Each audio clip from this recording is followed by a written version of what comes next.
as we're going to be getting started here between Solaris Gaming and Team Ascension in just a couple of moments' time. So we're going to get straight on into this because our first two players are ready between these two teams. A very important match tonight. More so than usual because the winner of this, it's not 100% guaranteed, but the winner of this is very, very likely to move into the playoffs. The loser is very unlikely to move into the playoffs. So a very important match here. I think the loser still can move into the playoffs. It depends on the map score, and I've not looked into the map score all too much just yet. I've not had a chance to really kind of figure it out. But the winner is basically almost guaranteed a spot, I think, in the playoffs. So yeah, let's see how this is going to go down. This is from Group B of the SC2 Improved Team League America. All of the games here tonight are going to be live, guys. And of course, again, this is Solaris versus Team Ascension. Afterwards, we're going to hope to get into Root Gaming versus Micro Gamers. They're scheduled to start in like 55 minutes or so. So, obviously this is probably going to overlap the start of that. So hopefully we'll be able to jump in not too late into it. But if we are a bit late jumping into it, we're going to cast it from replays. So that is the plan. And we're going to get into our game right now. In the 9 o'clock... No. Why is my hotkey not working? There we go. There we go. How is everyone doing today, guys? On this Friday evening. Wow. It's the weekend. It is the weekend. Man, I've had such a lazy day. I went out last night. Woke up late. Played some PlayStation when I woke up. Came and did some admin stuff for the Europe League. Played some more PS4. Did some more admin. Played a game of CSGO. Played some WoW. Literally played... Just played games and admin stuff all day. Always a good thing. Always a good day. We do get into the start of this game. In the 9 o'clock position, we have Guitarchis from Solaris Gaming. What have you guys been up to today? What have you got planned for the weekend? Do let me know. Come on, let's have a nice little chitter-chatter here during this series. Let's have some chat interaction rolling and, well, yeah, just, you know what I mean. Team Ascension Psycho here in the lower right-hand corner, the orange Zerg player. So yeah, how's everybody doing? As I said, I've had a pretty good day there. Got in pretty late last night, but didn't feel too bad when I woke up, which is definitely a good sign as well. And yeah, got a weekend of gaming ahead of me. Basically, my girlfriend's just off to start university or college, as you Americans would call it. She's off. She's traveling there tomorrow to move in. So that's me basically, off the hook. I can play games as much as I like now, which is a little bit sad, but at the same time, you can't ever complain about being able to play games. So, I guess it has its benefits. As Guitar Cheese here is going to be taking he went pool hatch gas compared to his opponent who went hatch pool gas. And Psycho, if an ever so slightly faster gas here, but nothing too substantial. It's about 20 gas difference between them, so this shouldn't really turn out to mean too much between these two players, unless... Well, I highly doubt it will. We're probably going to see them ending up with pretty similarly timed Baneling there, circling speed, and all of that anyway. So, Psycho just starting to transfer a couple of drones to the low ground. He's a drone ahead right now, a couple of drones ahead, just because he went hatch first. But Guitar Cheese will, he's already got one queen out, so he's already going to have a slightly faster inject. I say, looking for him to have injected, but. It doesn't look as though he has injected. Now he's injected. Is that... Okay, I'm going to shut up because I'm starting to confuse myself saying and start talking about these injects on that queen. Anyway, Medball boost on the way for both players here as we do get into this ZVZ to start things off. And Catalina, quite amazing actually that we don't get King Sejong or Overgrowth as one of the first maps. Catalina was definitely one of the more popular of the 4 maps introduced this season in this season of the ladder. So no real surprise to see it first, I guess, but so often it's actually Overgrowth we just see first, as both players have a couple of lanes heading across the map. The same as the intention for either player, which is to just get into this space and see what's going on, get a little bit of scouting info, see how much gas is mined, see how fast that gas is being mined, and little things like that. As drones actually pulled here by Guitarchis to try and turn this away from my Psycho. My FPS seems a little bit crappy today, guys, so I don't know if that's because I'm running something in the background. I shouldn't be. It doesn't look like I am. I really don't think I am. So I think I don't know what it is, but hopefully it sorts itself out. Maybe just something going on. So you do have a bunch of Lings actually on the way out for Guitarchis, as his Bane nest is about to finish here.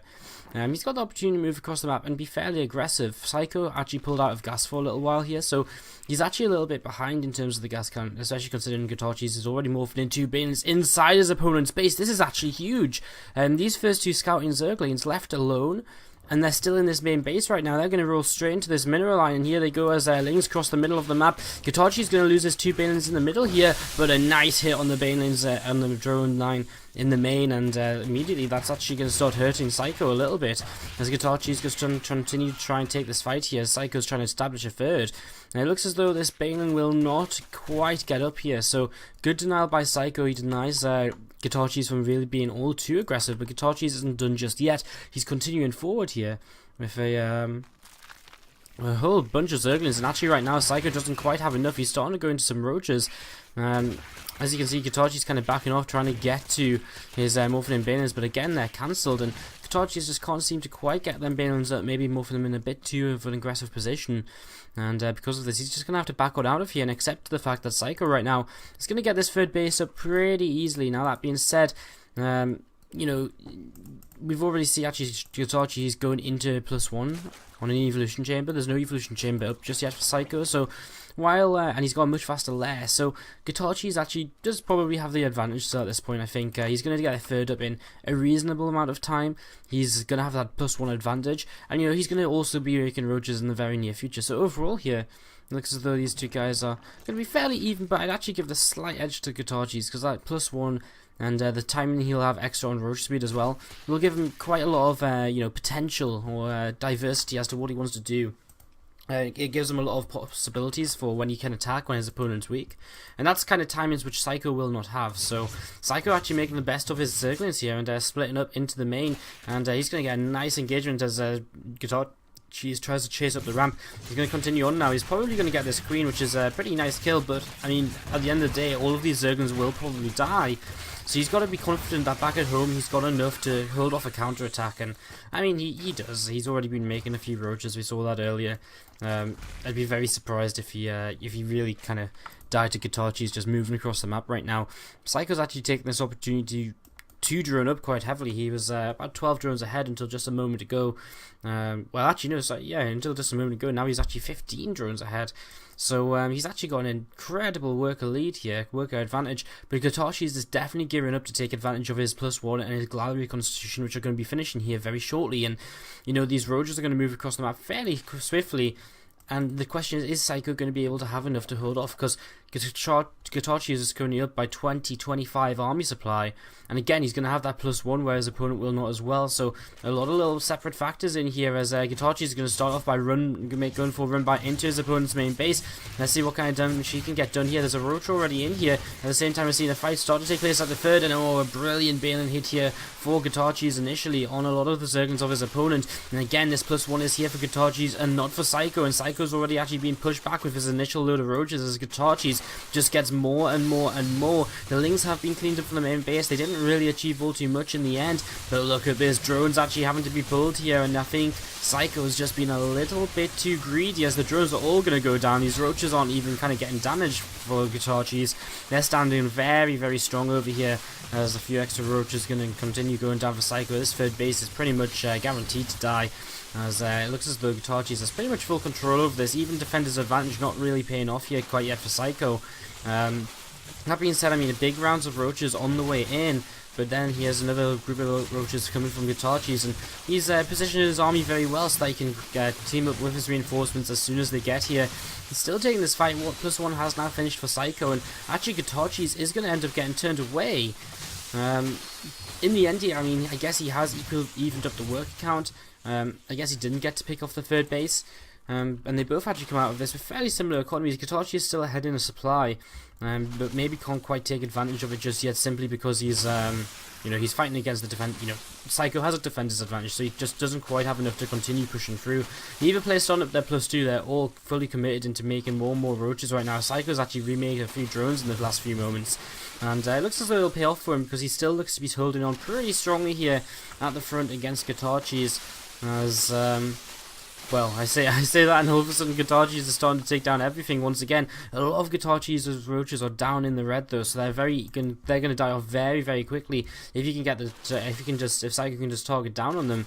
He's got 12 more roaches in production again. I think we might see once again this roach battle turning out to be quite even. Psycho just needs to wait a little bit longer for these 3 reinforcements to come in. At the same time, I mean, we do have more roaches coming across the map from Guitarchis, as he still continues to just be winning this battle here, it seems, and I mean, slowly but surely he is seeming to just be picking away at this, as now Psycho tries to come in from 2 different angles, and this is maybe his best opportunity that he's had for quite some time, but it looks as though he just doesn't quite have enough to really make it worthwhile. But then again, a lot of Guitarchis' roaches are very low on health, and they drop very quickly here, and again, Psycho looks as though he's beginning to push this back, and Guitarchis has been way ahead in supply for quite some time. Is suddenly dropping, and the supplies are dead even once more here, and Guitarchi is going to give up with this aggression. He's droned up just a little bit behind us right now, and he takes a free worker advantage at this point of the game, but that's going to be it for now. He's going to head back home after what seems like 3-4 minutes of just consistent fighting. Both players are going to lay off each other for, well, I guess I should say Guitarchi is going to lay off Psycho for a little while here. Going to start up his +2, starts up an extractor, and probably looks to transition a little bit, I suppose. I mean, whether he risks throwing down a Haggler's Den is a very difficult question to judge. I mean, does he feel like he's gained enough of an advantage to get away with teching into a different composition than just pure roach, or will an attack like this kill him if he does? And you know, the good thing for Guitarchis is he's just making pure roaches, so he's got his best possible opportunity of being able to deflect this attack from his opponent right now. As Psycho does come in here, and Guitarchi's pulling back just a little bit. He's waiting for a few more units, it would seem, to come in. He's got a few lings on the way out, which I guess will help tank just a little bit against this army as he tries to come down. He definitely doesn't have the better fighting position here. A few roaches coming in from the third base at the same time, and he definitely seems to have more on the bottom, but there's them roaches on the top here as well for Psycho, which are going to definitely help the trade. There's more lings, more roaches on the way out for Guitarchi's. Guitarchi's looking as though he's just going to keep on pushing through, and if he can hold on here, he will have +2 a lot faster than his opponent in the future. One of the difference here, I think, between Guitarchi's and Psycho's lost a lot more resources, but Guitarchi's is actually 126 out of 200 supply instead of Psycho, who's out of 142. So Guitarchi's is actually invested in kind of a lot more overlords already, and that could definitely be the difference as to why if he hadn't maybe invested so far ahead in his supply, he might actually have been able to maybe break through Psycho beforehand when it was when it was very close. So I mean, that's just something I've kind of noticed there, which could be a little bit of a factor in this. One of them things I guess you don't really think about all too much. It's something that you think, well, it doesn't really, the majority of games you watch, it probably doesn't affect it that much. But again, that fight over here that we saw for 2-3 minutes at least, it was so close and for so long that there's a real possibility that just in making a few too many overlords than needed at the time could have meant Guitarchis wasn't quite. That was the reason that Guitarchis wasn't quite able to break on through. I mean, Guitarchis has a huge timing right now. His +2 just finished on these roaches, and that's something which Psycho has neglected until the last few moments here. He's just starting that up. He's trying to add on a few baners. In fact, quite a lot of baners into this army. He's got a bunch of centrifugal hooks. I feel a few of them actually wasted here. And he's just going to try and crush through Guitarchis right now. If he can take a good fight and trade very well, he can definitely do a good job against this. He's going to take a lot of splash damage. Guitarchis is, I don't think it's quite enough. I think Psycho just doesn't have enough to keep on pushing through. I think the Balians, a few of them hit off on a few Zerglings at the front, and then a few of them just hitting on one of the roaches which were peeled away. And Guitarchi is looking for an opportunity to move through now. Again, it's +2 against +1. The roach counts fairly even, slightly advantageous for Guitarchis, but again, that +2 is going to make such a huge factor here, as we are going to see a commitment to the fight from Psycho, and immediately he actually seems to realise that this isn't going to be going his way. As Psycho, well, he turns around once again to start pushing Guitarchis back, but Guitarchis, I think he's happy to play this dance right now. I think he feels he's probably trading fairly well, and both players actually moving forward here, stepping their roaches forward to get more of them into the fight. And I mean, on the other side, we've got a pretty sick concave. Again, Guitarchi's coming forward a little bit further here, and now he's going to start taking down a couple of queens, and it looks as though he might be about to break through, but another reinforcement round of roaches from Psycho will probably be enough to just push this back. It depends how many more roaches come in from Guitarchi's. It looks as though it may just be a few too many, as Psycho's actually going to try and fall back all the way now, losing another couple of his queens. And here come more and more roaches in from Guitarchi's, who's actually 34 supply up in the army tab. And, well, he's got +2 against +1 as well, which is, of course, going to be a decisive factor. And now, for the first time in this game, I would say it looks as though Gitachi actually has an overwhelming number of roaches compared to his opponent. He's going to peel off here. He's going to go and pick off this 4th base, which he's sighted. And, you know, he's just going to zone any units out which try and come up this ramp to defend. Psycho, what's he going to try and do? Try and go for a counterattack, or what's he going to get up to? Gitachi has his own 4th base secured up in the 12 o'clock position. And Gitachi actually doesn't even bother taking this space down. He's just trying to bait the units up there, I suppose, more than anything. He knows it's not being used. He knows he's not in any danger if he lets it. You know, it's not going to be used anytime soon because of the control he's got on the map. So he's saying no need to take it down. He takes down a few drones which come down to kind of tank for Psycho. And Gitachi is actually just fighting this with half his army, the other half starting to peel away towards the 3rd base. And Psycho is really kind of on his last legs here as Gitachi breaks up into his natural ramp. And, I mean, we've seen a roach on roach in this game for a long while, but I get the feeling it's going to be over in the next few seconds as Psycho is actually half the supply of his opponent. And in the end, Gitachi's brute force is just, you know, it's just won out, but it's been so close. Psycho neglecting that +2 missiles may have been his biggest downfall here, because again he went into the last one of the last fights with a similar roach number, but he just didn't have that +2 available to him. Were the Banelings the correct choice? Did he need to go for the Banelings with speed? I guess maybe he didn't. You know, maybe if he hadn't gone for them, he could have afforded that +2, a few more roaches. Maybe he actually would have won a fight without the Banelings. It's kind of hard to say. It's one of them things, but at the same time, it may very well be just what he's practiced, and if that's what he's practiced, of course he's going to do it. Of course he thinks that may be the right decision. So Psycho does fall here, allowing Solaris Gaming's Gitachis to take map number 1 of this best of 7 all kill. Guys, we're going to take a quick commercial break here in SC2 Improved Team League America. When we come back, it'll be game number 2. Gitachis taking on his next opponent from Team Ascension in this all-important Week 9 match to determine which of these teams is very likely to end up heading to the playoffs of Season 1 of SC2ITL America. We'll be back in a few moments' time. Don't go too far. If you're enjoying this show, click the follow button on the stream, and we'll be back in just a few moments. Long song, wasn't it? That's a pretty long. That's like 5 minutes. I didn't even know that song was 5 minutes. 5.5 minutes. Crazy long song. We're actually still waiting for Team Ascension here to pick their next player in this best of 7 all kill. So still waiting to see who's going to be playing here in map number 2 against Gitachis, and of course what map it is going to be on. So we've got a couple of moments. Again, how is everybody doing? If you're just watching us on TL and you don't have the chat open, do consider coming and joining in. You know, it's a bunch of fun in the chat. I've got got me, Cruatil, and Padre in here right now. I can tell you what though, we're awesome people. We actually had someone else saying GG before as well. The Creature 9 said GG before, as we're actually getting invited into King Sejong Station for a second map. Yet to find out the player. So I guess we'll find out very soon here.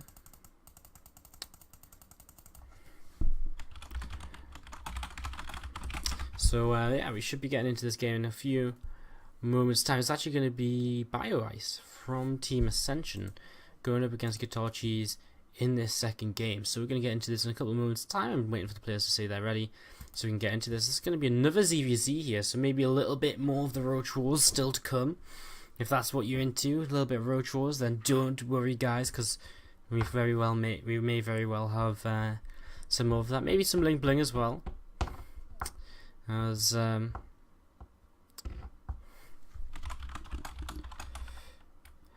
we are just waiting to get started here.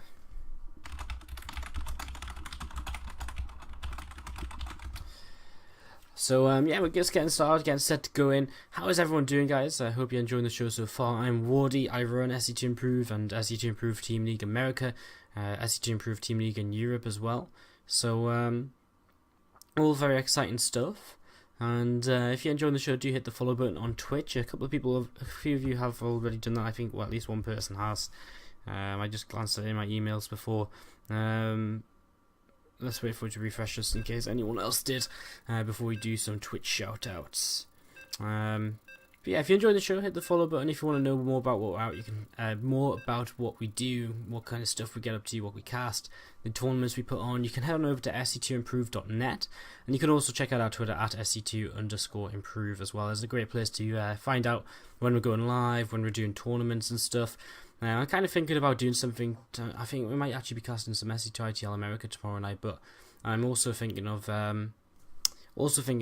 doing some something fun maybe tomorrow night, some arcade games on stream or something like that. I'm not too sure. Again, I've got so much more time than usual now, so I kind of don't know what to do with myself yet. So anyways, let's go into game number 2 here, King Sage Young Station. It's a ZVZ as Team Ascension's BioIce takes on Solaris Gaming's Guitar Cheese. In the upper left hand corner it is BioIce, the pink Zerg player from Team Ascension, currently fighting to bring their team back to even in this best of 7 clan war. In the lower right hand corner from Solaris Gaming, it's Guitar Cheese, the red Zerg player.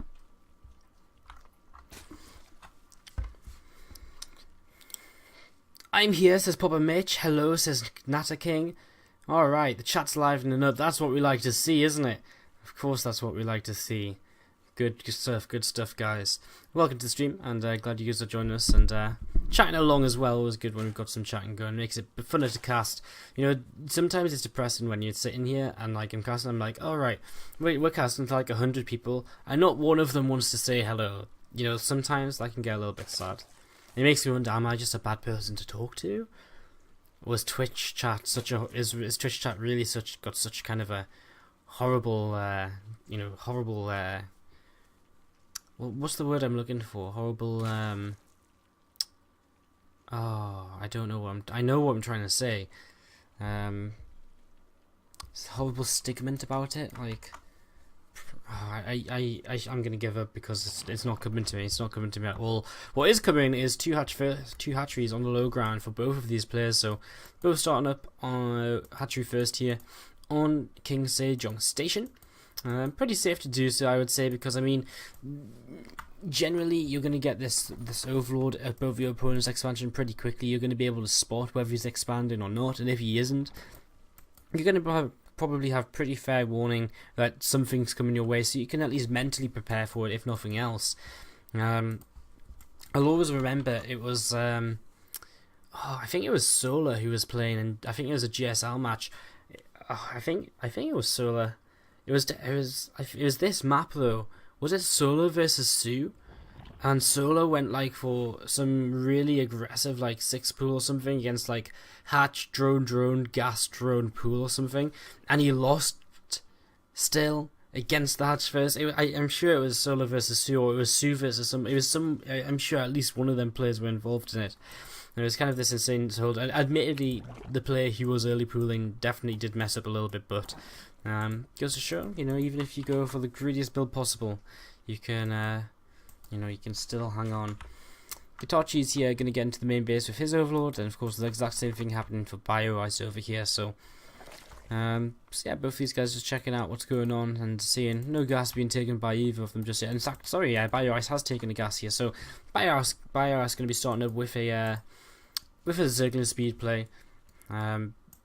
We'll see what this turns into. So we'll see whether he keeps on mining again. I mean, he's seen that the play from Guitar Cheese hasn't taken his gases yet, and of course that could mean a few different things. Of course, right now, I mean, there's a lot of possibilities. You know, what does this lack of gas mean? And I mean, he could just be taking a later gas to go for a bit of a later speed, but most likely he's going to throw down the double gas at a similar kind of time and go for kind of just straight into kind of a lot of roaches and double upgrades as well. There's a 5-minute gas coming down. Generally at 5 minutes, I would say that you would usually get Zerglin speed with it as well.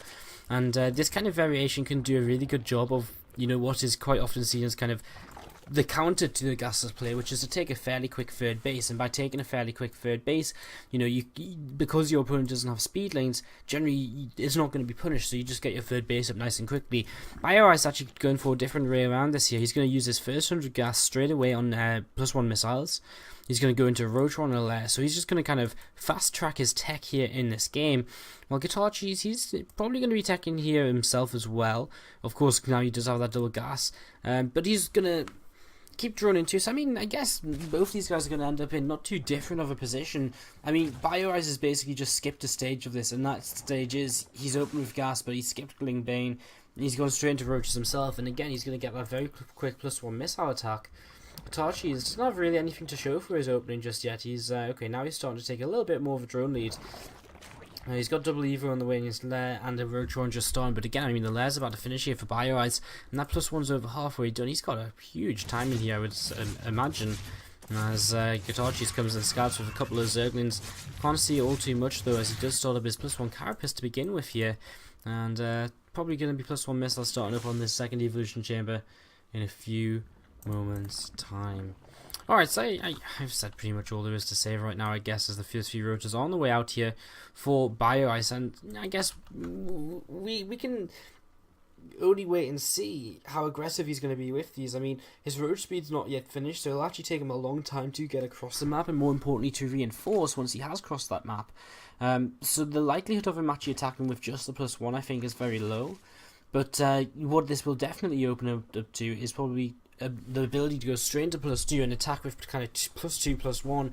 Roach speed will be finished, and he'll have a pretty sick economy because he's already going up to that third base. So I think the real telling point of this game is going to be about the 11-12 minute mark, when BioEyes is on the other side of the map with +2 and Guitarchis has only just got +2 in production. I think that's going to be kind of be the point of this game. The point with which this game will be kind of decided a little bit. BioEyes without the gas right now to start his +2, so that's a little bit of a shame. I mean, the sooner he starts that, the more of a window he opens for himself late in this game, as he's still building a fair few roaches here, so he might still attack across the map. Guitarchi is doing the exact same thing though, just building a lot of roaches himself, as his own upgrades are on the way right now. Every second that goes by here is a second which Guitarchi's doesn't have to worry quite so much about the upgrade advantage of BioEyes. BioEyes is now beginning to move across the map here, so is it going to be enough? He's got 18 roaches. There's 13 on the map right now for Guitarchis, but you kind of got to worry. I do worry a little bit, because he's got more and more coming up in that production tab. He's going to equal his opponent very soon, and he's also about to have +1 in about 10 seconds. +1 in about 10 seconds. So that Carapace will come into play a little bit as well. It looks as though BioEyes is just going to back out of here. He has now started up his +2 missiles, and is starting to think a little bit about just continuing on in this game for a while. Immediate +2 Carapace here for Guitarchis, and can't help but feel that's going to be an immediate +2 missile attack once that +1 finishes and he gets the gas for it. As he's actually on the offensive right now, so maybe looking to make something happen himself. An Overseer here for BioEyes. If that gets killed off, that's pretty nice, so he can't use Contaminate on the upgrades, can't slow that down. Guitarchi's just losing an Overlord over here. He does have an Overseer. Now, you know, if he builds up enough energy with this, he can come in and try and contaminate the evolution chamber of his opponent. That would help him catch up in these upgrades. So, I mean, we can only wait and see right now to see what exactly the choice will be, but I'm pretty sure it'll be I'm pretty sure that contaminate on them upgrades is probably what he's keeping this Overseer around for. But then he just drops a changeling, so not today. You ever get one of them days where you just feel like everything you say is just a little bit wrong, and then I say that was one of them things that was very wrong. An Overseer is really weird, isn't it? It's just got eyes all over it. Man, I would hate my life if my job was to evolve into something which had like 6 eyes when I'm just used to having 2. How many eyes does it have? 1, 2, 3, 4, 5, 6. It does have 6. Inside the head of Wardy, he does not want to be an Overseer, he says. Wow, I really am just talking a load of nonsense today, aren't I? 1-1's on the way here. Finish up here for both players, but +2 is about to finish for BioEyes, and this is the timing that you were talking about before. The 12-minute mark is here, and his +2 is about to finish. And it looks as though he might be about to try and make things happen, but attacking down a ramp into what's a pretty well split up army here for Guitarchis to give him a nice big concave. Will it be enough? He comes in from either side. The army of BioEyes stuck here in the middle. +2 not quite there yet for Guitarchis, and is this timing just going to be a little bit too much for him? He's about 40 seconds away from his +2 missiles, as his +2 Carapace is on the way, but it's not going to finish just yet either. And BioEyes is actually starting to power through. Guitarchis, there's a lot of reinforcements on the way. He's done a good job of kind of peeling roaches away to keep them alive a bit longer. Bringing a queen into this fight as well right now. He's starting to work down the his opponent's roach numbers. Reinforcements are coming over here. It takes them a long while to get here again because of that distance across the map. And 2-2 has now finished for Guitarchi, so now we're talking about even upgrades, and it's just going to come down to the roach count and who can create a better fight. And right now it looks as though the roach count might just about be in favour of BioEyes. BioIce, but for how much longer here, because roaches are going to keep on popping out. Well, 13 about to pop out here for Guitarcheese right now, and this 13 roaches may be all he needs, as roaches come in 2 at a time by BioIce. Another one comes from across the map, and Guitarcheese does end up turning this around. A clutch hold, the upgrades coming in for him just in time in the end there. A sketchy few moments, but in the end he's all okay, and he actually holds with an 11 worker advantage, which is absolutely huge. And now we're going to see how he looks to capitalize on this, as he's actually traded a little bit worse than his opponent, but he can afford to, being currently 12 workers up. I mean, it's definitely something he can afford to do, so he's okay right now, as +2 carapace starts up for BioIce. Of course, the difference between +1 carapace and +2 is nowhere near as distinguishable as is nowhere near as major as kind of the missile attack upgrade, but it can definitely still play a little bit of a role in the fights, as Guitarcheese starts to take his 4th base in a forward location. BioIce looking to do the same. Neither of these guys looking to head out of this roach composition, not just yet anyways. And Guitarcheese adding on a macro hatchery as well, it would seem, in the production tab. Starting to invest in Tunneling Claws Burrow, so looking as though he might begin to start sending roaches out on the map. And that's definitely something you can do to kind of put your opponent off. When you've got these 2 armies, which realistically all they're going to do, if both players are always set up in a good position, it's pretty much impossible to hit into the other one and do damage. But then at the same time, if you start teching out of it, you can be hit and you will be a little bit weaker. So there's always a little bit of a risk factor, and one way to make sure you can tech freely or get into a position to take down your opponent's army is by pulling your opponent's army apart, and that's exactly what Guitarcheese will look to do with Tunneling Claws and Burrow, which are about halfway done at the moment. And BioIce is looking to do the same thing without these upgrades, as he just sends a ton of roaches around this side of the map.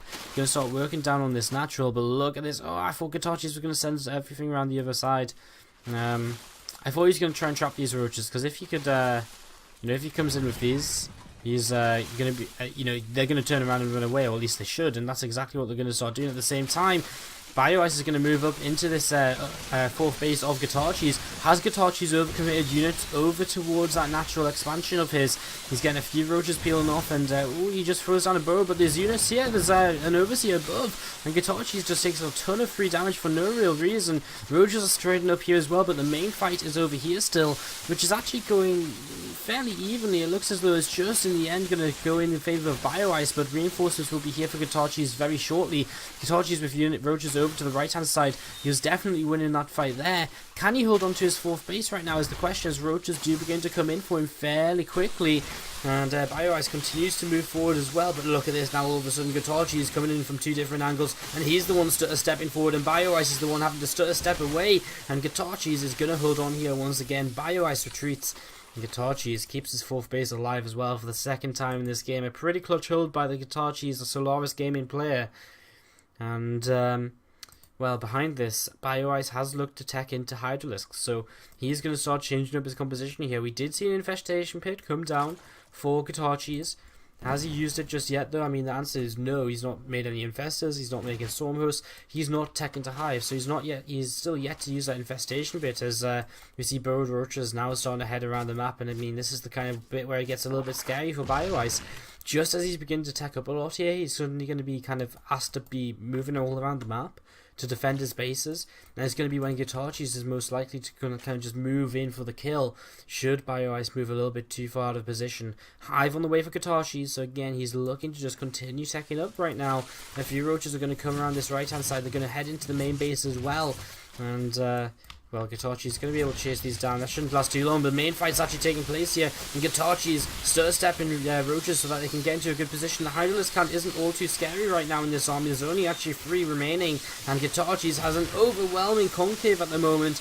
And I mean, that is just going to be one dead BioIce. At the same time, these roaches which are burrowed are now starting to do economic damage as well. So BioIce starting to feel the pain, and now Guitarcheese, can he move up this ramp? I don't think so, not into this concave. A few Hydralisks will add on a little bit extra DPS. He starts to pull away. He's going to try and just wait a little longer. I mean, he's doing so much damage with these roaches at the same time. He takes a pretty substantial worker lead with this, just burrows and runs on with them as he continues to just massive roaches. And again, I think he's just looking to try and go up this ramp and take the fight. But again, it's not the best of positions for him. Now he kind of moves commands up here so he can get all of his roaches in range and more roaches coming through. He's at a 40 supply advantage. Roaches on Burrow in the natural. Roach is already here to defend for Bio Ice, but is it going to be enough? I'm not too sure. What is definitely not enough is this is the army over here, and Bio Ice actually just GG's out. That is game number 2 to Solaris Gaming.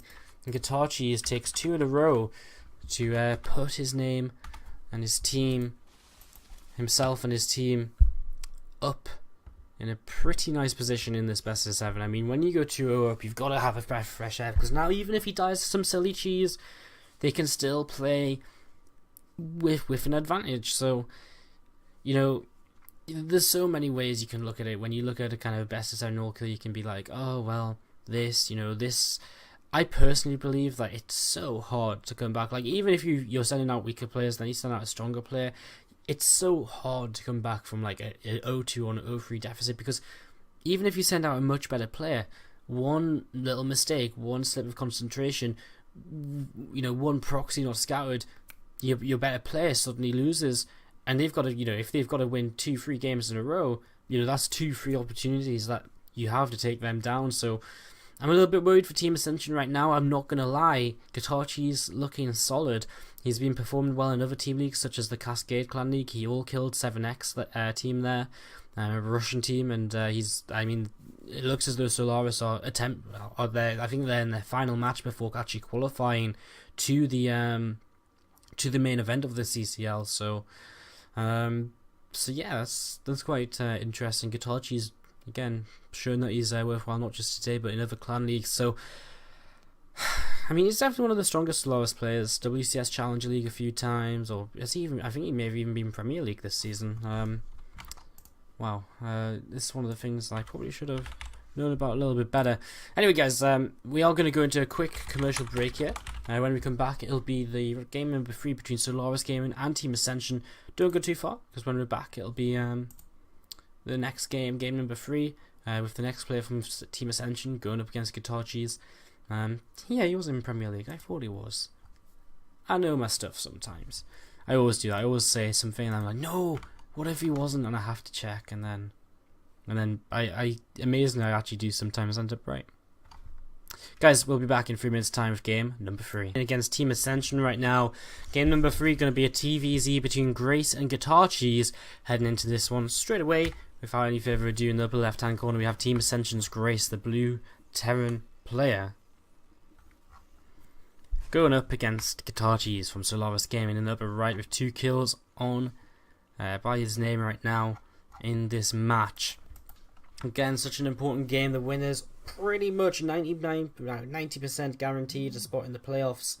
Losers gonna have to be a little bit lucky.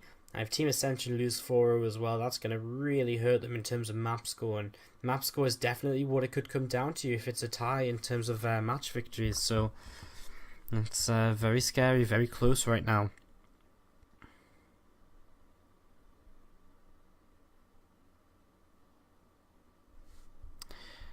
So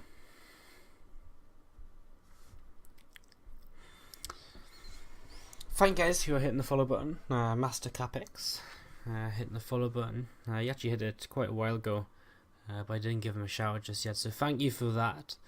As we do get started up in this TVZ. First non-ZVZ of the day. Just a reminder, guys, we will be looking to head into Root Gaming versus Micro Gamers after this series. We will be what we actually do depends how fast this series ends. Guitar Cheese is making quite a statement about how quickly he wants this to be over right now.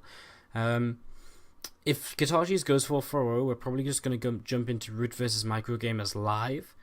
If it goes on a little bit longer, then we're probably going to take the Root Micro Gamers replays and cast the matches from replays. So, you know, it kind of depends what happens as to what we do. I mean, we would like to catch the whole series, of course, but unfortunately, you know, the matches just got scheduled at the same time. There's nothing we could really do about it. The teams do get to schedule the time of their matches, so. Anyways, coming across the map, we do have 4 Zerglings from Guitar Cheese already coming across here, and you know, if the Reaper is out on the map, it's not. It's actually on the way back home right now. We can actually micro against these Lings and just start to pick them off. The Lings coming forward here once again. Grace going to have to control this a little bit. It will take a while for Reaper to kill off 4 Lings, but it will definitely do it in the long run. And Katachi's will end up just losing these Zerglings. Comes to the high ground, turns around. He's just going to go and try and fight this, but again, it's just going to be no use. He's just going to try and get whatever he can done on the Reaper, but Grace doesn't mess up. He keeps his Reaper alive, and of course that health will regen on it fairly quickly, so not too much of an issue here as Grace just going to head through the middle right now. And actually just going to hold that watchtower with his first Reaper here. His command center coming up on the low ground, factory on the high ground, and let's see what he wants to go and do here in this game. Just a single Reaper going into Marine production now, and we'll see. Maybe we might see the kind of the Marine drop Hellion, Hellion run by build, which we've been seeing an absolute ton of lately. Definitely a possibility here. We might just see a third command center come down. I think the position of this SCV. Okay, it's actually just looking to hide a starport. I thought as the minerals were building up there, kind of started to feel a little bit as though it was about to be a command center, but no.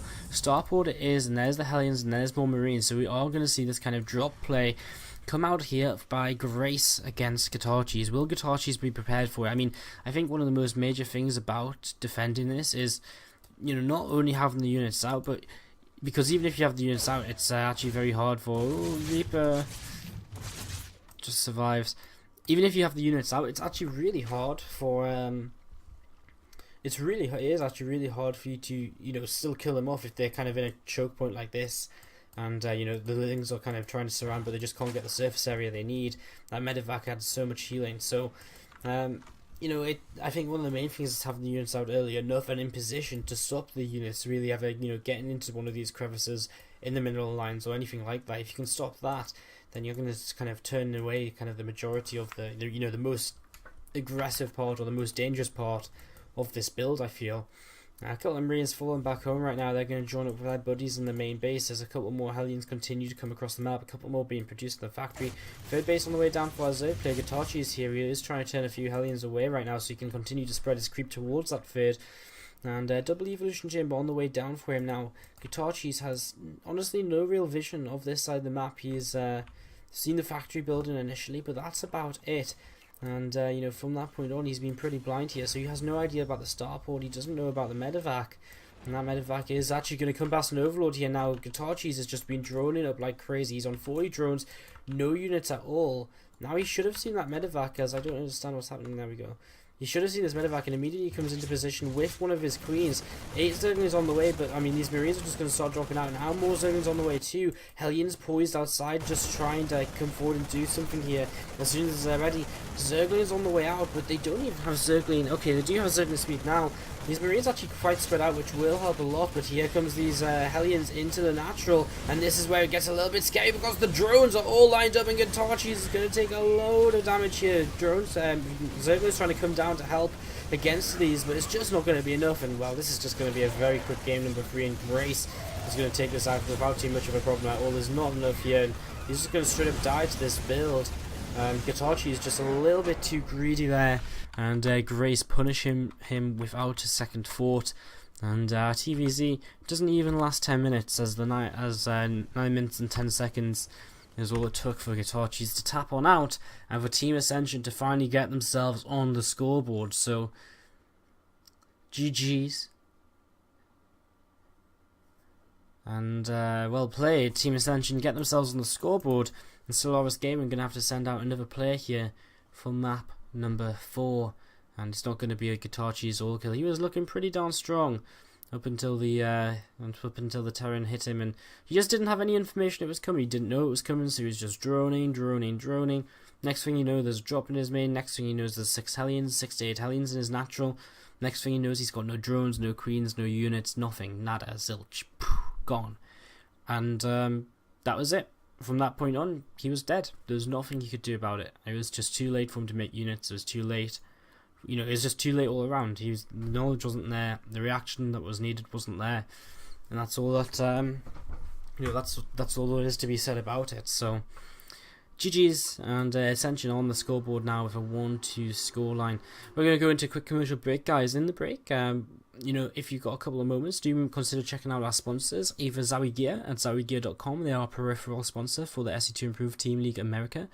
You know, if you're looking for any new peripherals, go give them a check again at zowigear.com. Or our other sponsor is Let's Kung Fu, and basically he's just an awesome guy, makes some StarCraft videos. He loves StarCraft and he loves supporting StarCraft, so you can check him out at youtube.com/filthyrake. Guys, we'll be back in 3 minutes time with game number 4, a Solaris game who will look to put themselves on match point, while in Team Ascension look to even up this best of 7 all kill and to keep their playoff hopes alive. Don't go too far because game 4 is next. We're going to go in game. In the upper right hand corner, the green Protoss player, it's Solaris Gaming's Virium, as we finally get into this. And in the lower left hand corner from Team Ascension, Grace, the red Terran, here in the lower left hand corner, taking down Gitachi, is in game number 3. Waiting to see what he can do in TVP as he opens up with a Reaper build. Nothing really too shocking here to begin with, as I'm trying to see what the fuck is in my eye.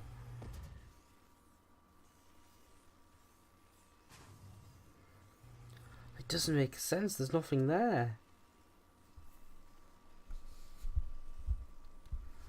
It doesn't make any sense at all because nothing's in my eye. Okay, anyways, we've got a Reaper expand coming out of Grace here, and we've got actually a double gas opening from Virium, so the potential for fast Stargate definitely there. Some fast tech after an expand.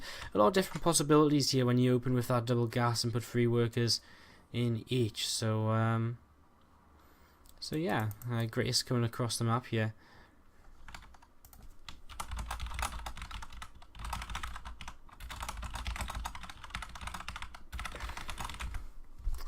As Grace comes across the map, he comes in for his scout here into the main base, and he's just gonna move around a little bit and see what's up. He's gonna see these 3 workers on each of these gases, and you know, kind of immediately he has to kind of think to himself, what could you be up to? And there's actually going to be a Stargate coming down the back of this base. Grace, is he going to go back and check that? No, he's not.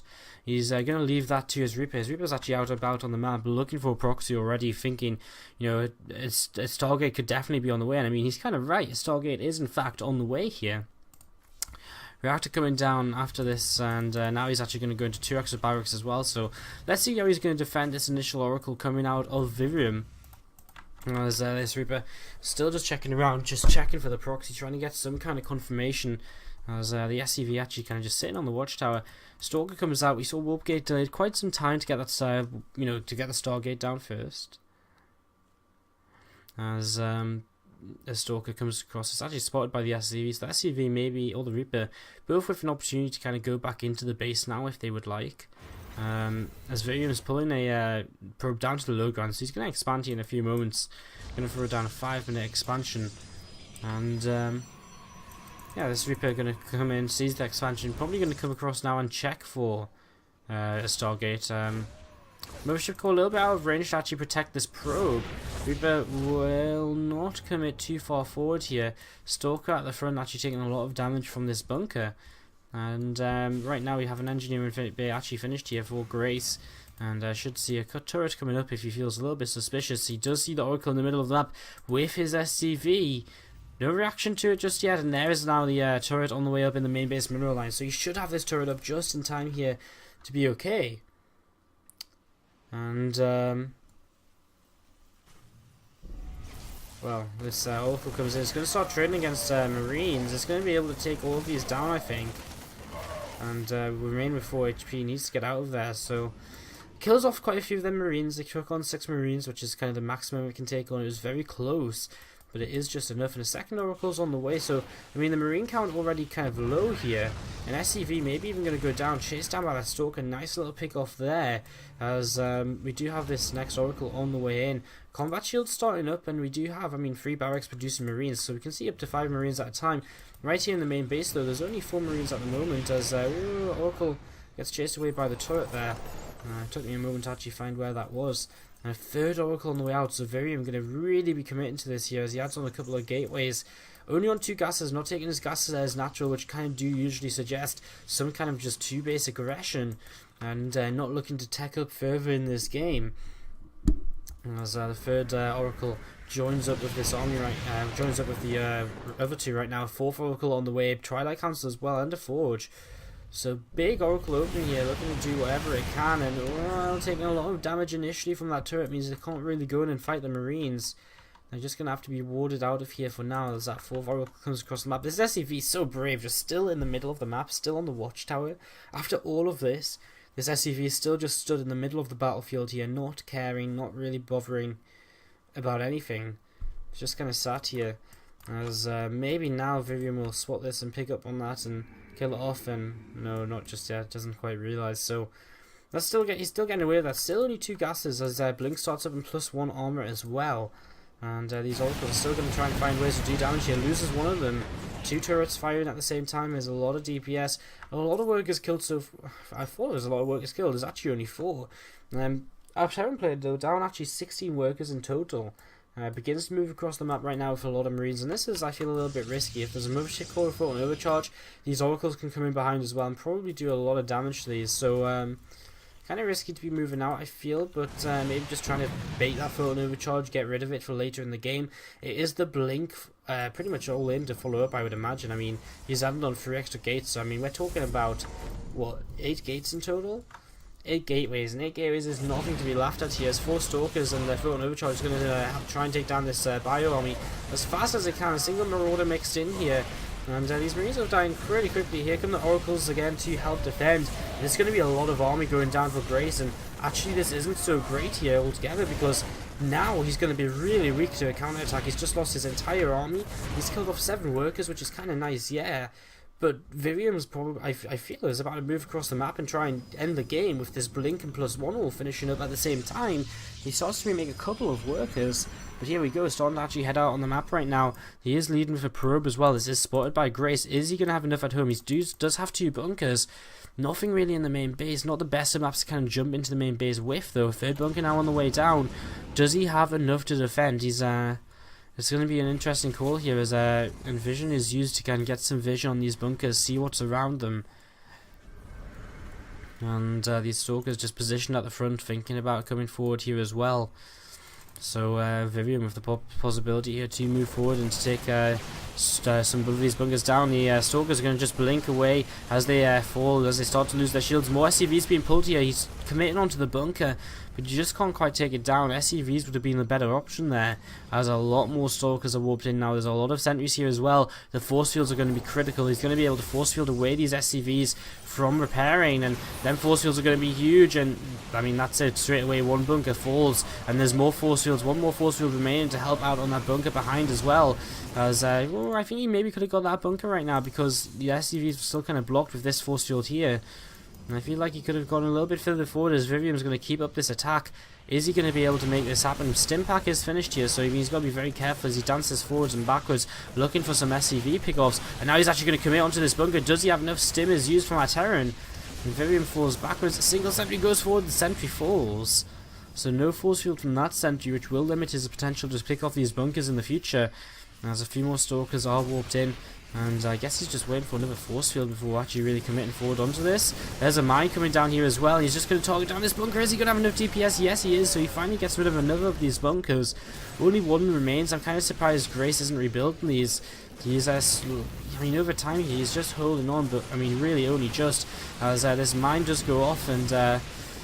I mean, the mine goes off and it does a little bit of damage, not too much, as more Stalkers warp in. Our Terran player is in a pretty good spot though. I mean, with 4 and 5, Barks number 4 and 5 finish up with more and more medevacs coming out, it's very hard to imagine him being in trouble here, honestly, because he's even got a 3rd command center to transition into. I mean, bio armies are just so efficient. And just, I guess he just feels like he doesn't even need another bunker at this point, which, I mean, honestly, he might not, as he actually sims forward here once again. Time Warp comes down, and I mean, Virium has to kind of commit a little bit here, because he's committed to the Time Warp. He's going to move forward, he's going to try and get that bunker, but the repair's too much. He does have force fields, which he is not using. The bunker falls, but Virium is going to lose absolutely everything. This Terran bio is just way too strong here, surely. Only 5 Stalkers remain. Warpins do come out. There's a lot of Marauders in this army as they do come forward here. Is it going to be enough? These medevacs are actually almost out of energy. Oh my god, is Virium going to make this happen? Because he moves forwards now. He's going to start picking off some more SCVs from behind, and he's actually going to move forward. He might have, he has, in fact, broken the natural expansion here. Is this really happening? He needs to be very careful. He needs to get another round of Stalkers in ASAP. The Medivacs, I think Grace maybe needs to kind of... And I mean, the Medivac's out of energy, which is kind of hurting him a little bit. It means this bio isn't as efficient as it could be. Natural force to lift, and Grace is actually a bot trouble. He's lost a lot of SCVs overall here now. And Virium, who was looking as though he may never actually be able to break on through here, now is actually in a position where he's going to try and take a third base even. He's actually looking kind of good. He won't actually get this third base down because the Reaper is here, so that's a nice block by Grace. These Stalkers, a couple of Zealots, have got more Zealots open in as well.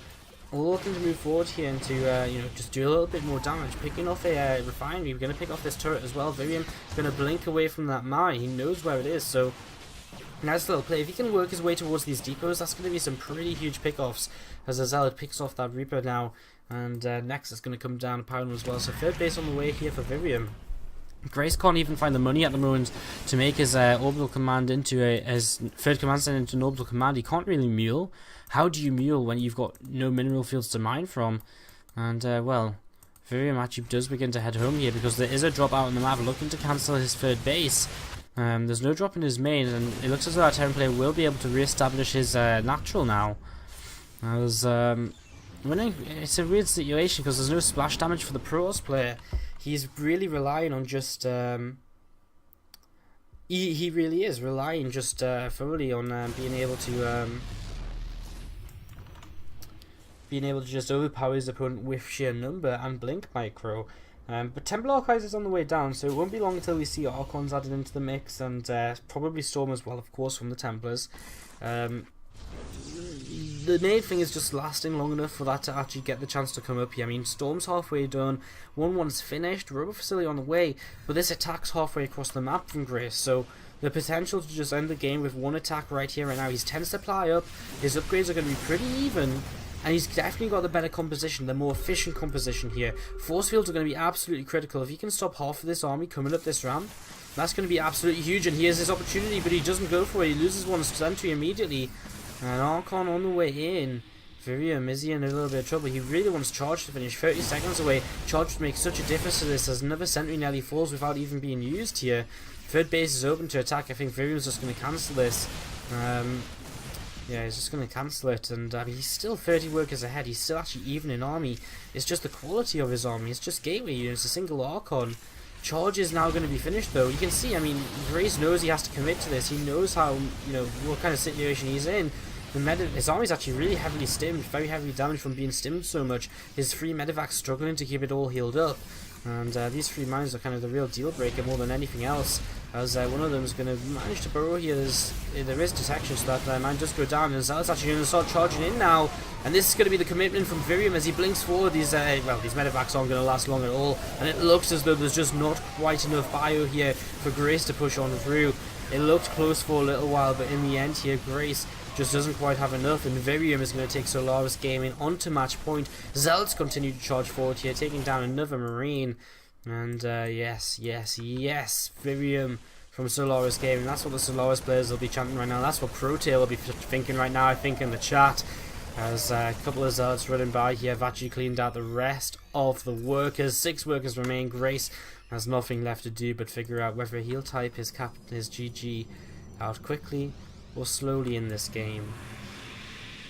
You know, whether he's going to just GG now, whether he's going to fight it until every last unit is gone, or whether he's going to, you know, see the army at his front door, realise he's not getting a chance back in this, and he's just going to tap out immediately here. As Virium is moving across, he's going to just wait for his pylon to finish. He's going to move forward, and I mean, what's there to wait for? He picks off a single medevac here. I mean, that's just adding insult to injury right now. As Grace, he's going to stick around. He's going to try and fight this. Maybe with an SCV pull, all 8 SCVs, and this little army, maybe he can work wonders. He's got a single SCV here, which has just spotted this expansion coming back up.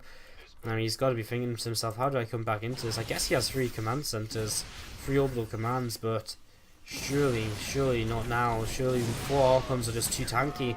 The Zealots as well, and everything is actually just being pulled up the ramp. And I mean, Virium's just going to sit down here. He's going to play this out slowly. He's not going to rush up a ramp. He's not going to rush into any kind of silly situation.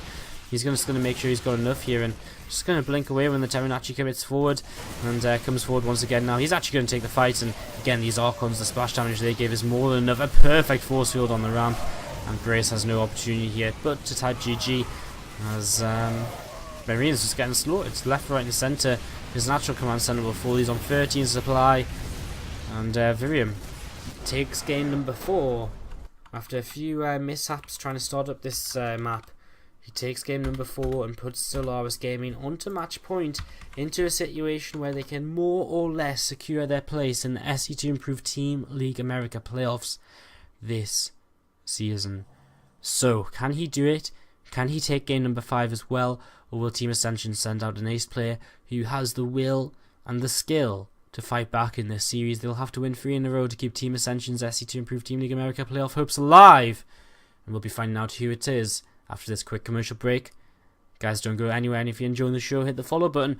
We'll be back here with game number 5 before you even know it. Let's get into the lobby so we can start up the game. And when we're ready, when the cast is in the lobby and ready, we'll get into game number 5 here as Virium goes up against Kamka, another PvT, as Virium does have the opportunity to shut things down right now. A lot of Virium support in the chat, as I mean, people are apparently Josiah, which I assume is Virium, is powering up. Go Virium, well done from Crowtail. Guys, who are you supporting here tonight? As we get set to go, being called, ready is called, so we should be able to get into this without any further ado. Good luck, have fun, GG, and into the game we go. Deadwing is our map here for map number 5, and again it's the opportunity here for Solaris Gaming to pretty much secure themselves a place in the playoffs this season. Without any further ado, we're just going to get straight on into this game. As a reminder, we will also be going into Root Gaming versus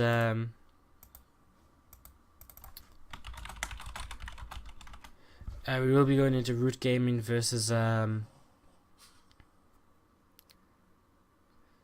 Microgamers after this. Still unsure whether we're going to that live or from replays. So a little bit unsure what we'll do after exactly, but we'll definitely be doing that match in some way, shape or form. So guys, without any further ado, we're going to jump into this next game and introduce our 2 players. In the lower left hand corner, the Terran player, the last hope for Team Ascension.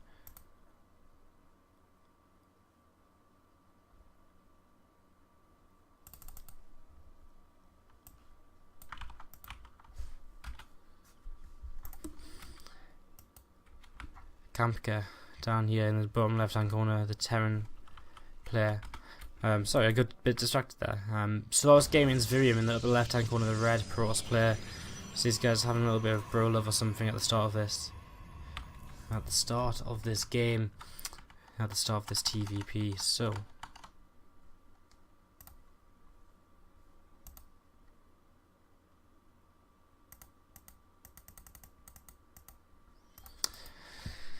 let's see what happens. Virium, very aggressive in that last game. A lot of oracles to start things off into a blink all in. Let's see what he's going to do here in this next game. It's another PvT. Kamka, can he, obviously he's going to know the kind of style Virium plays now. At least he saw what he played in that last game.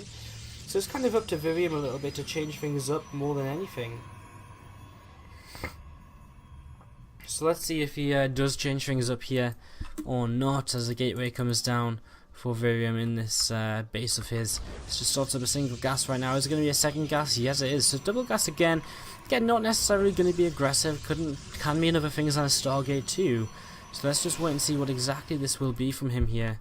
As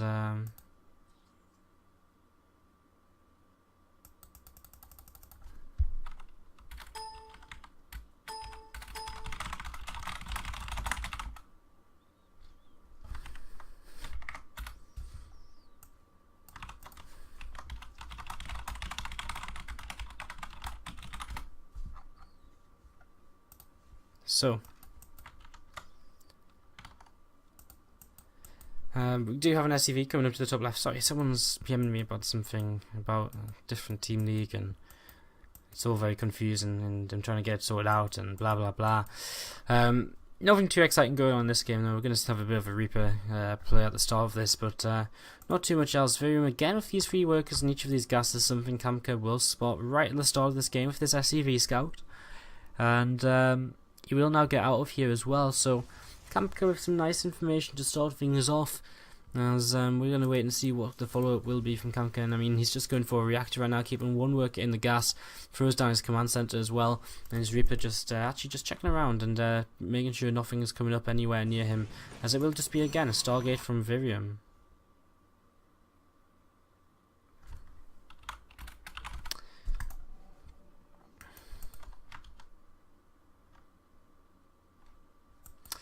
So Kamka is moving around this map, and he actually does, of course he doesn't know where his opponent is, but he's just checking the towers and again just trying to see if there's anything being proxied on the map. I mean, it is just the Stargate in the main right now, and again it's basically the exact same build so far by Virium. He's going to build up towards a well, save up for Nexus here in the next few next 20 seconds or so.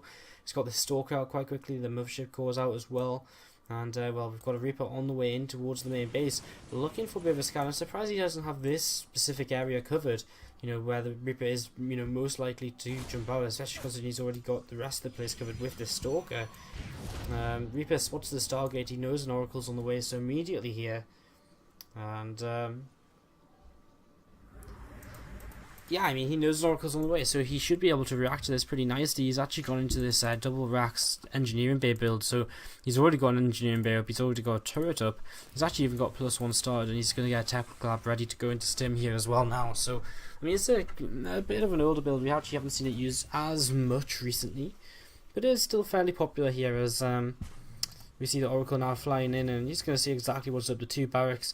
Generally this means some kind of quick attack play because you're not committing to as many bio units, and with a quick attack play, it generally means when I say tech, quicker factory, quicker starport. So Oracle here working down on this turret and might be able to kill this off, and it does actually force a cancel, which is a little bit annoying as the second Oracle's on the way across, and together these 2 Oracles could probably make a pretty decent match against 7 Marines. As that turret still coming up in the natural, but it looks as though Virium's not going to keep moving across here. He's actually already going into Blink, and no Forge this time around, so completely changing up his style. This Blink is going to hit much faster than before. He's not going to have a +1 upgrade, it's going to be a lot more all-in, I would guess. I mean, obviously last time was pretty all-in, but this one, if he tries to, if it doesn't kill his opponent very quickly, he's not going to have upgrades to come back on or fall back on. He's going to have very little to come back into the game with, so it could just be a very fast third base potentially from Virium. That is a possibility right now for him maybe, but he's actually still only on 2 gases as this Blink is on the way, and expecting to see the extra gateways coming up in the next little while.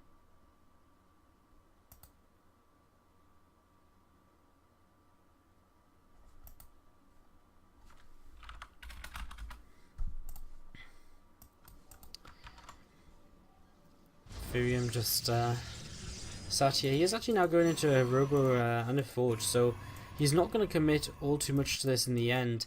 These 2 Oracles not doing too much here either, so he is just going to macro behind this. Again, he's going to have this fairly fast Blink, but he's just not going to do all too much with it. He doesn't have the gateways to back it up at all, which I feel is a bit weird, because honestly if he did what he'd done in the last game, now Kamka might be in a bit of trouble because he doesn't have bunkers up. He's got pretty much unprotected natural. He's got all those units in his main waiting for a Blink up into here or to deflect the Oracles, so he's kind of hurting himself a little bit here as Blink going to finish up very soon. 4 Stalkers on the way across, looking to just maybe Blink up, try and pick off some SCVs as an army's going to come down. We're going to see 2-2 on the way here for our template very soon. He's got, I mean, these very quick upgrades are great for our template, something the template doesn't usually get. Usually it's the Protoss player who gets the very fast upgrades, so this time when it's the template of the fast upgrades, that's just an extra benefit for the Terran in the early game really. I mean, he's just going to have such a strong army, and throughout, I mean, even when the Protoss Death Ball starts to build up, the template is going to be in a pretty good spot as a bunker is cancelled here, and I mean, we are seeing bunkers forced by out of Kamka. Virium, just by being here with a few Stalkers, is making Kamka prepare for some kind of defense, and a Blink in here is pretty nice. It picks off 1-2 SCVs. It should have been 3, maybe 4, but a little bit of a miscontrol. He is actually going to get a couple more still, as Kamka is very scared to actually commit forward. His factory hurting him a little bit there, as these two oracles still just kind of sitting around, and Robobay coming back at home, +1 armor, about to finish up here as well, and charge on the way. So I mean, Viridian just transitioning into his mid game just right now.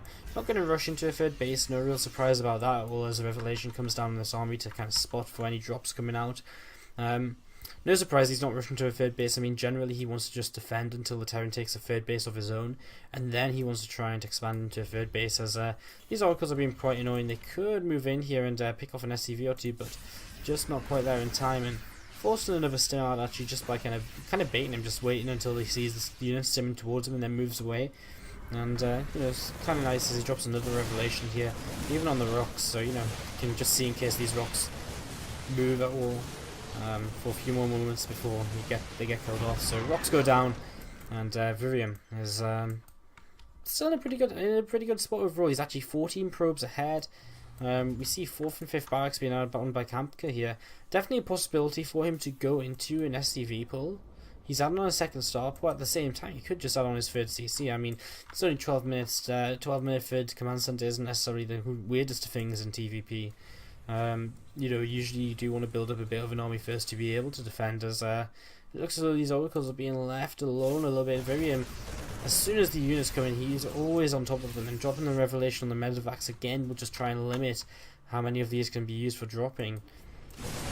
Kamka going to take down this little plate at the bottom of his own ramp, and again just kind of waiting to see what he wants to do here. He's getting +1 vehicle weapons, again +2 bio attack, and I mean, he's building Vikings and still no third command center. The longer there isn't a third command center, the more I begin to assume that SCVs are going to come off the lines and come across the map with him in, you know, just one big attack here. Viridian doesn't really have all that much. I mean, he's got these stalkers. Where are the stalkers gone? They're in the main base. He's got these stalkers to kind of shut down the Vikings, but he doesn't really have that many Colossus. He's got his third one just about to pop out. I guess he'd have 4 by the time it's finished, but he's beginning to tech switch, and again, that's the kind of most dangerous time for him, when he's in the middle of this tech switch here, as we actually don't see combat shields here for these Marines, so that's definitely a bit of a mistake by Kamka for getting combat shields. And that could make a difference, because a lot of Marines in this army, 38 of them, that's 380 or 400 now, extra health you could have on these Marines with that one upgrade, and 400 extra health. I mean, that's a lot in this fight. Immediately we see a cancel on this third base as he sees this army coming across here. Viking actually chasing down these oracles. Oracle's just going to move away for now. Gateway's being added on. Looking as though he's just trying to wall off more than anything, trying to keep the SCVs away. Stalker's playing forward, going to start taking down this factory. I mean, obviously, the Terran player can just take down these gateways with his bio without much of an issue. Vikings get one volley off, but take some damage in return. Hansel's going down on these, Photon Overcharge being used, and the Vikings coming forward here. One Colossus is already dead, the second Colossus is about to fall as well, and there's just not enough here for Viridian, surely not right now, as the third Colossus is still being chased. Stalker's blinking around, trying to keep this Colossus alive. Another one's about to pop out. There's just so much bio remaining, the natural expansion falls. 2 Colossi versus the world right now, as gateways are going down as well. Templar are walking in, Archon about to join the army, and some Zealots too. 2-2's going to be denied here in the back of this base. Colossi with their extended thermal lance will be able to kind of work away at this, but he's down on 1 Nexus right here. At the same time, Kamka's not really mining all too much. He does have some SCVs left at home. Stimming forward a little bit. A few shots going off from the Colossus. Archon coming forward here. There's a couple of Vikings joining in this fight as well. Stalker's blinking forward to try and take these down. The sooner he gets rid of them Vikings, the longer his Colossus will live to maybe help take down this Terran army. And he is doing it right now. These 2 Colossi are just perfect. And there's a third Colossus again. And Viridian does have the money to re-expand. The 4th Colossus on the way. He's definitely not starved for money. He needs a little bit more to be able to, you know, to be able to, I mean, he's taking a lot of damage. He needs a little bit more to be able to tank. But other than that, he's kind of looking good right now. He's taking down all the Vikings up until this point. There's still 3 Colossus alive. He's going to start re-expanding. He's even starting Storm. His opponent's not on, you know, that great of an economy. It's probably about even in economy. 2 orbital commands and 24 SCVs against 32 probes. I would say that's pretty even on economy overall here, so...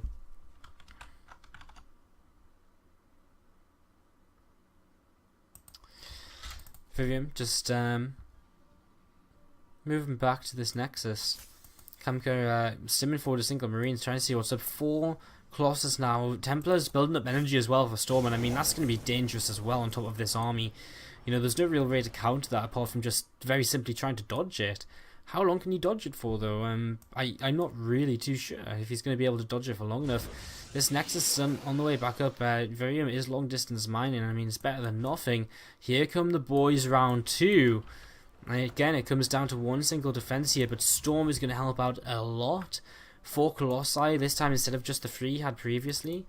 But does he have enough Zealots to kind of buy enough time for this splash damage to come down on the Terran army? That's the real question. He might even have to just pull some probes for his defense here. I don't think he needs any more splash damage. What I think he needs is just gateway units. A couple of sentries is really nice. Going to be able to force field really well and block out a fair few of these units. And let's see how this goes. And immediately the Storm's coming down on either side. The first SCV is taking a lot of damage. The third Storm, not so great. Colossus falling pretty quickly here. Virium is kind of winning a little bit, but there's just too many Vikings in the sky, and it looks as though he's just not going to have the army to finish up, and the second wave kills him off. He just didn't have quite enough to tank. You can see how close it was. His opponent's on 5 SCVs. You know what, Virium, if he pulled his probes there, it really could have made the difference. Because his opponent has no SCVs left. It really could have made the difference if he just pulled his probes in. If he'd pulled his probes, it could have been a completely different game. If he pulls his probes and his Zealots or his Colossus last that little bit, I guess the Vikings, there's nothing to really deal with the Vikings. The Colossi died quite quick. I guess what he really needed was Stalkers to keep the Colossus alive, because you saw how fast the Colossus were dying. You know, pulling the probes wouldn't save the Colossus. So I guess that's the real issue. You needed Stalkers. He couldn't really afford Stalkers. I mean, the Storms were good. The third Storm was a little bit off. It was very close. I mean, one more Storm could have actually maybe wrecked that army if it was placed well. Kamka keeping Team Ascension's hopes alive as he goes, makes this series 2-3 right now. Going to go into game number 6 after this quick commercial break, guys. If you're enjoying the show, do make sure to check out our website, sc2improve.net, and hit the follow button on the stream. We'll be back in 3 minutes' time with game number 6 between Ascension and Solaris. Don't go too far. I'm Wardy, and this is SC2. How long have we been going here? 2 AM. Did we start at midnight? I think they started at 7 Eastern, which is like... Now it must be like 9 Eastern. Yeah, wow, 2 hours almost. We're going into game number 6. Yeah, excuse me. Game number 6 here of Solaris Gaming versus Kamka. Yeah, we have RJN actually asking in the chat, are we going to go watch Root next? Again, we will be going into Root versus Micro Gamers after this series. We're not sure whether it'll be from replay or live. Again, you know, if they've had a long first couple of games, they're only 2 games in or something, we'll just go into it live. If it's like 3-3 and they're going into the last game, we'll just get the replays and we'll just go into we'll just cast the whole series throughout. So we're gonna get into this game in just a second. We actually have a pause, as you just heard. So we've got a pause here for a moment, and we'll be going in a moment or two on Foxtrot Labs into a ZVT between Jon Snow for Solaris Gaming, again looking to close out the series right now, and Kamka, who's looking to actually force an ace player out of Solaris. Again, both of these teams going to be very eager for a victory which could mean playoffs for them, and a chance to prove themselves against the best. I mean, I think it's hard to say where exactly these teams would finish, so second or third. So it's, you know, they're going to either play in Gravity or No Dice Gaming in the first round of the playoffs. If they win that, they would move on to play either Root or IVD Gaming, and that's where the real challenge will be. IVD Gaming 4-0'd Solaris when they played. Of course, neither of these teams have actually played Root because Root are in the other group. So let's get into this game. It's game number 6. Our pause is gone, and it's time to introduce our players in the upper left-hand corner of Foxtrot Labs. Feels like it's been a long time since I've seen players spawn in this location. For the past week of casting, I've started to actually doubt myself as to whether you can still spawn here, because I was like, huh? What? Huh? I actually have this map vetoed for myself. I just don't really like playing it. Played a ton of StarCraft today, actually. I played like 10 games or something. Like, not a ton. I played like 10-15 games. It was fun. Might even stream some ladder tomorrow. who knows? As we actually have in the bottom right hand corner from Solaris Gaming, Jon Snow, who's starting up here in this game for hatch, pool, and a gas. Hopefully nothing too okay.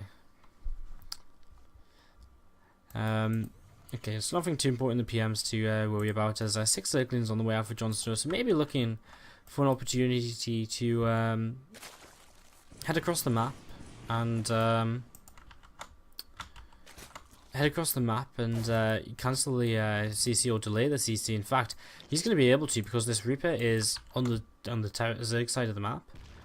These Lings are on the way across. The Reaper's actually going to try and chase them down. It's actually going to be really close. He might, if he dances around with the SCV, I think he will keep the SCV alive, but will delay the command center just a little bit here. So Kamka on the way back is kind of like, it's kind of fun to watch actually. The Lings are here. The SCV is going to start running, and well, here is the Reaper, of course, to help out. The SCV is actually just going to keep on building, and it's actually just going to not get delayed at all here, really. And the Lings are all cleaned up, so not that exciting there in the end.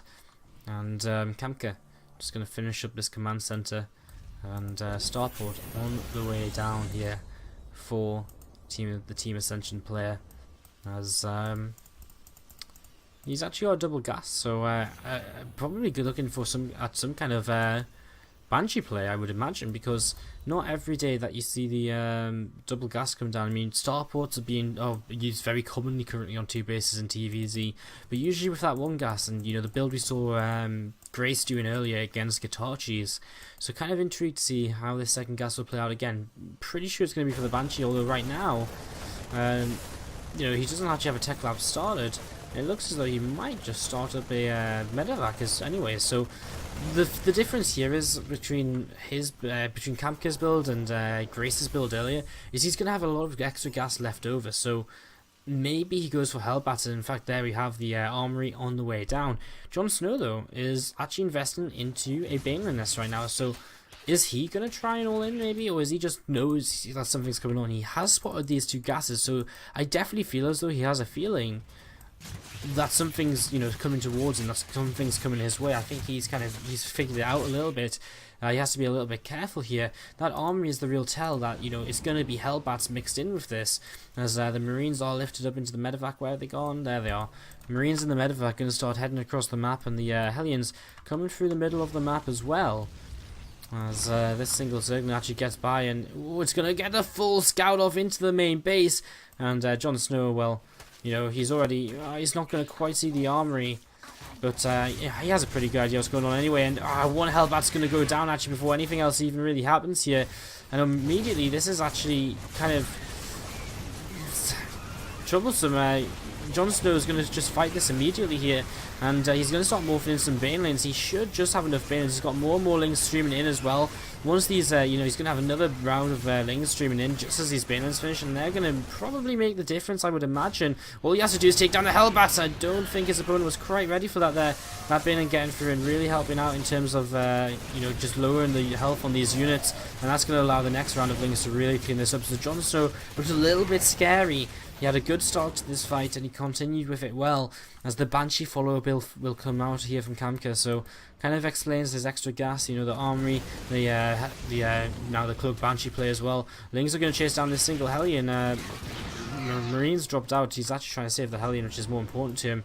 He does save that one, and he begins to get away, as there's not a complete wall off here just yet, so the Lings could definitely get in. A couple more Hellbats do morph. Whoa, Jon Snow's got a ton of Banelings on the way, so Jon Snow looking for an opportunity to just break through, maybe even win the game right now. Oh, but look at this, Kamka's actually being aggressive, and he's not going to know anything about it at all. He doesn't see this, he moves away, he doesn't see any of these Banelings. Oh, he's in so much trouble. There's no wall or anything here. A couple of Hellions are going to try and turn around and get away, but now they're going to get surrounded, and that means there's actually nothing to defend. There's nothing Jon Snow even needs to use these Banelings on just yet, as the SCVs try and pull up the ramp. Oh dear. Okay, now he finds something to use it on. Hellbats and the Marines are on the way back home, but I mean the Lings are just going to run into the main base. And Jon Snow, I mean, he's going to see the Cloak Banshee play and everything here as the SCV is trying to split. But honestly, there's just so many Banelings, it doesn't matter how much you split right now. The Bane is still chasing these SCVs, and a couple of them are going to go down. The Hellbats are going to get taken down here, and that's actually the majority of our Terran army right here. As SCVs in the natural getting lifted up and saved by a medevac. But these Zerglings are still just going to town, and more Zerglings coming across the map. Jon Snow's on 73 supply against 27. The Banshee, I mean, eventually will clean everything up, but it's just going to be way too little, way too late. I mean, the damage is already done here. The command center continues to take damage. Stimpak is cancelled. There's a few workers still surviving over here. Jon Snow's only on 36 drones himself, but you know, there's no real trouble for him as Banshee actually flies into a Spore Crawler, and Kamka is not paying enough attention. He loses his Banshee, and Hellions are still, Hellbats and whatever are still trading over here. Ling is trying to take them down and succeeding. Command Center is actually now on fire. There's a ton of Lingers in the main base. Only 4 SCVs remain. And a beautiful little game here by Jon Snow. As GG mate is called. Jon Snow makes it look very, very easy to close out this series. 4 games to 2 in favor of Solaris Gaming. And with that, Solaris are going to be looking pretty good to make the playoffs of SC2 Improve Team League America. So, guys, we are going to take a break. I need to find out what's going on between in the root game. Try and find out what's going on in that, and see whether we're going to go into it live or from replays. So let me try and figure that out for you guys. We're going to take a quick commercial break. I'll come back after one song and update you guys on what is happening, as I'm just trying to see if I can find the channel here, but no luck so far. So I'm going to try and get into try and find where these guys are playing, see if they're in game or what, and we'll be back here in a few moments. With the Root game, it will be Root versus Micro Gamers again. We don't know if it'll be live and mid-series or from replays from the start. If you guys actually have any preferences, do let us know in the chat whether you'd rather see us cast it live from the middle of the series or from the start from replays. So do let us know, and we'll be back here, guys, in a few minutes with our second series of the night. Congratulations to Solaris, though, for taking the 4-2 victory against Ascension, and we'll be back very soon.